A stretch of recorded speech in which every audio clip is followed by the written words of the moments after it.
Estamos de regreso. Gracias por continuar con nosotros. Avanzamos con la información. La coalición de centro-derecha de Italia ganó las elecciones generales celebradas este domingo 25 de septiembre. Ve usted.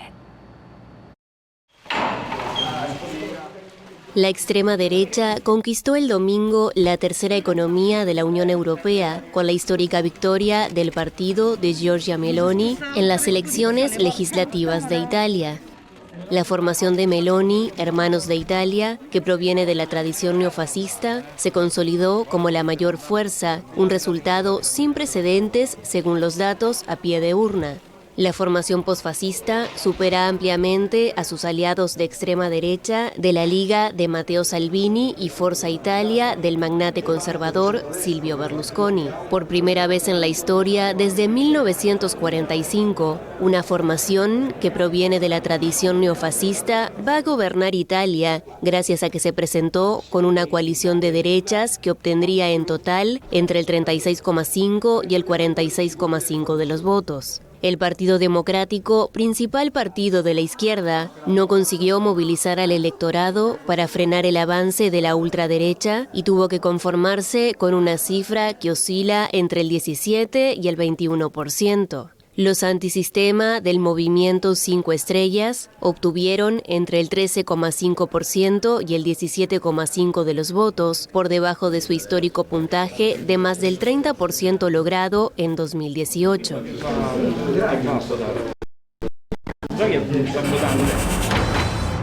Y para abordar este tema, y como todos los lunes, saludamos con muchísimo gusto a nuestro colaborador Carlos Ramírez Powell. Carlos, ¿cómo estás? Muy buenos días. Pues, ¿qué está sucediendo en Europa? Que uno ve los titulares y dice, Europa amenazada con el triunfo en Italia, incertidumbre en Italia. ¿Qué es lo que está sucediendo, Carlos? Bueno, primero hay que revisar las variables financieras, puesto que lo que está pasando en Europa también incluye, a pesar del Brexit, a Inglaterra. Entonces vamos a ver primero los indicadores financieros para sacar una primera impresión de lo que está pasando.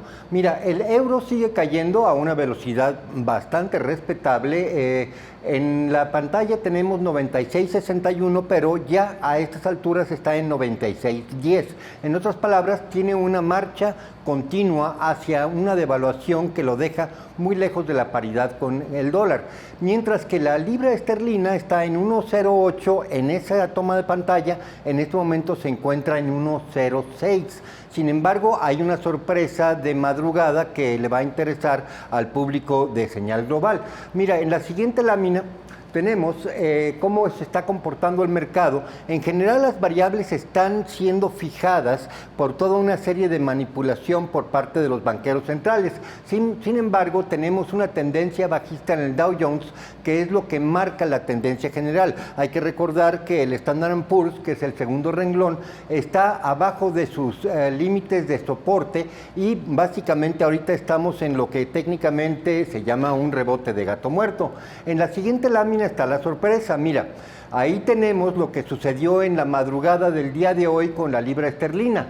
Iba campante alrededor del 1.13, 1.9, 1.8 hasta el día de ayer, cuando de repente algo falló y se fue cuando abrieron los mercados de Forex a 1.03.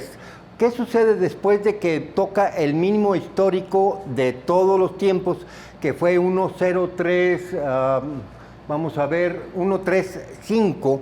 Mira, rápidamente lo que te puedo decir es de que en ese momento muchísimos apostadores en Forex, todos aquellos que juegan a los movimientos bajistas, alcistas de monedas, básicamente empezaron a echar sus sombreros al aire, puesto que esa bajada de casi 4% representaba para ellos ganancias, aquellos que estaban cortos, ganancias que iban del 1,000 al 5,000% en las posiciones que tenían cortos, que abrieron el jueves y el viernes, precisamente por lo que fue el discurso del derrumbe del ministro de Finanzas inglés, Kwasi Kwarteng. Pero aquí sucede algo extraño. El Chicago Exchange simplemente dejó de operar, cerraron los mercados. ¿Por qué? Porque en ese momento en donde los especuladores estaban celebrando una de sus grandes victorias, básicamente los dejaron fuera del mercado y no pudieron concretar sus posiciones bajistas porque digamos que las instituciones protegieron a sus banqueros y a las casas de bolsa que estaban en ese momento básicamente quebrando. Bueno, en la siguiente lámina tenemos lo que viene siendo el indicador de sentimiento de mercado. El azul es el compuesto del comportamiento de las acciones en Europa y el negro es el indicador de sentimiento general en los mercados. En otras palabras, estas bajadas que estamos viendo en el euro y que estamos viendo en la libra esterlina, que también se traducen en bajadas de los mercados financieros bursátiles, simplemente están comenzando en este momento. Mira, rápidamente, la victoria de Giorgia Meloni es el cambio fundamental que se está dando en este momento en la Unión Europea, donde Bruselas va por una brecha cada vez más estrecha, mientras que los partidos populistas, aquellos que básicamente generan un discurso que puede ser atractivo para la ciudadanía, se van quedando con las mayorías. Ya hubo un aviso cuando Marine Le Pen se quedó con el 41% en la primera vuelta, que era básicamente el aviso de que eso que se llama izquierda en la Unión Europea estaba básicamente echando por la borda al elector.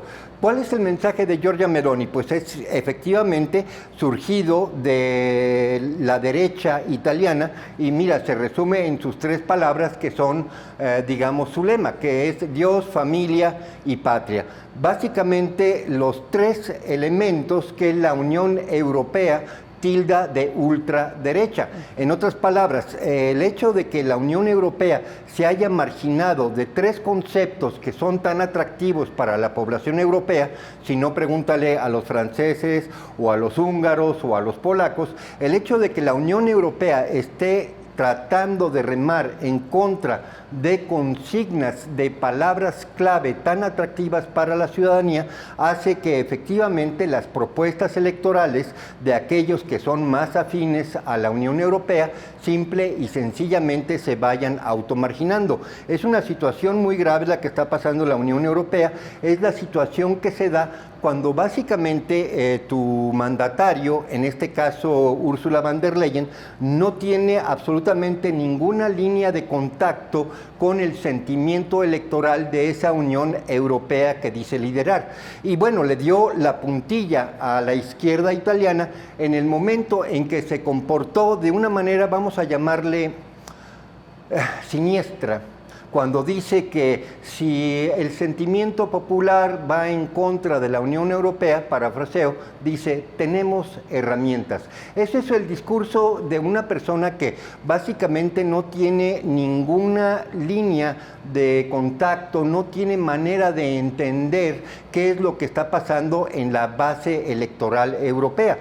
Lo que está sucediendo en Italia, por supuesto que pregona lo que va a estar sucediendo a lo largo y a lo ancho del resto de la Unión Europea. Básicamente el regreso de la CDU en Alemania y el colapso de cualquier posición pro Bruselas en el resto del conjunto de los 27 países. Estamos hablando de que comienza el colapso de la estructura burocrática no electa de Bruselas frente a lo que se puede llamar, disculpa que lo diga de una manera directa, la democracia incómoda para una burocracia no electa. Es por eso, por estos comentarios de Ursula von der Leyen, que vimos manifestaciones este fin de semana en Italia, en donde veíamos que, pues bueno, retiraban la bandera de la Unión Europea y ponían la bandera de Italia, diciendo, pues Italia es nuestra, y al final de cuentas es la decisión del pueblo italiano lo que se va a reflejar en las urnas. Se está formando una nueva alianza de ultraderecha, de conservadores de derecha en la Unión Europea, ahora con el triunfo de Giorgia Meloni y, pues bueno, con Polonia y Hungría, Carlos. Mira, básicamente el problema es de definiciones. ¿Por qué le llamamos ultraderecha? ¿Por qué no le llamamos ultravioleta derecha? En otras palabras, ¿Por qué estamos definiendo los polos tan separados cuando en realidad desde el punto de vista puramente electoral lo que está proponiendo Giorgia Meloni es proteger el bolsillo italiano en contra de una política que lo está sumiendo? ¿Cómo te lo puedo decir?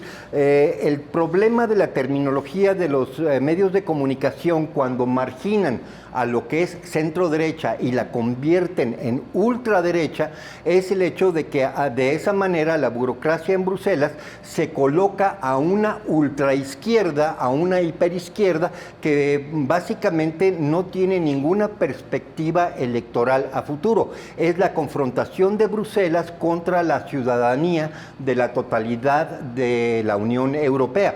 Por ese camino, absolutamente ningún futuro posible es positivo para Europa, sobre todo cuando Bruselas ha impuesto una serie de sanciones boomerang que en vez de dañar a Rusia, la están beneficiando, que en vez de generar una posición de solidaridad con Ucrania, básicamente la hunden, puesto que en el momento en que Europa se aísla del suministro energético ruso, Europa está pegándose un tiro del cual no se puede recuperar ni en este invierno ni en el siguiente. Hay que recordar que esta guerra va a durar mucho más de un año. Esta guerra es una guerra duradera en donde Rusia está imponiendo las condiciones precisamente porque Europa se quitó a sí misma las herramientas de negociación frente al conflicto.